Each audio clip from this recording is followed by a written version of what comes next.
नोएडा के सेक्टर 62 के नैनीताल बैंक के सर्वर को हैक कर जालसाजों ने 16 करोड़ से अधिक की ठगी को अंजाम दिया है। बैलेंस शीट के मिलान के दौरान मामले का खुलासा होने पर बैंक के आईटी मैनेजर ने साइबर थाने में केस दर्ज कराया।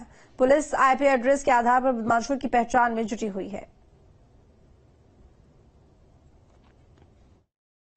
सेक्टर 62 स्थित नैनीताल बैंक के IT manager mister Sumit Shrivastava के द्वारा थाने पे एक तहरीर दी गई और ये कहा कि माह जून 16 से 20 के मध्य इनके सर्वर को किसी अज्ञात व्यक्ति ने हैक कर लिया और बैंक मैनेजर के कोड का इस्तेमाल करते हुए करीब 16.5 करोड़ रुपए 89 बैंक खातों में ट्रांसफर कर दिए गए। उस 89 बैंक के खातों की हमने सूची तैयार कर ली है और उसका स्टेटमेंट और उसकी केवाईसी प्राप्त करके निकट भविष्य में अभियुक्तों की गिरफ्तारी की जाएगी और इस गैंग का इस साइबर क्रिमिनल को पकड़ा जाएगा।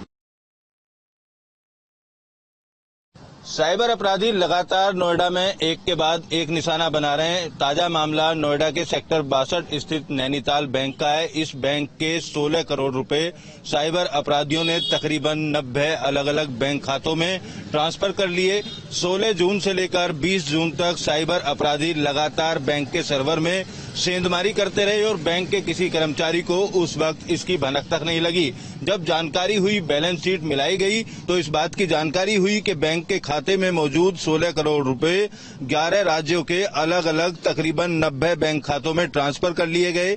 सेक्टर 62 की इसी इमारत के अंदर नैनीताल बैंक है, जिस बैंक में सेंधमारी हुई है। जानकारी होने के बाद बैंक के मैनेजर के द्वारा साइबर क्राइम थाने में एफआईआर दर्ज कराई गई है। पुलिस अधिकारी इस बात से भी इनकार नहीं कर रहे हैं कि बैंक कर्मी को इसमें मिला हो सकता है। अब तमाम एंगल पर जांच की जा रही है। जो भी बैंक खाते थे, खास बात यह है उन तमाम बैंक खातों को जब इस फ्रॉड को किया गया उससे चंद महीने पहले खोला गया और उसके बाद पैसा उन खातों के अंदर ट्रांसफर किया और पैसा ट्रांसफर करके उस पैसे को विड्रॉल कर लिया।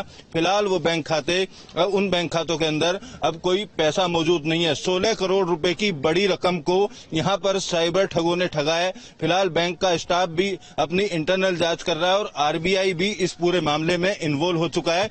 आरबीआई भी इस बात की तस्दीक कर रहा है कि बैंक मैनेजर की जिस आईडी को यूज करके इस पैसे को निकाला गया था, तो बैंक के अन्य स्टाफ की किस तरीके की इसमें मिलीभगत हो सकती है, क्योंकि बैंक का सर्वर बेहद महफूज होता है। तमाम तरीके के सिक्योरिटी फीचर्स का उसके अंदर ध्यान रखा जाता है। ऐसे में 16 करोड़ रुपए बैंक के खाते से निकाले गए हैं। वो जिन जिन खातों में गए वहां के सीसीटीवी फुटेज भी पुलिस निकाल रही है। हो सकता है जल्द पूरे मामले को लेकर तमाम लोगों की गिरफ्तारी की जा सके।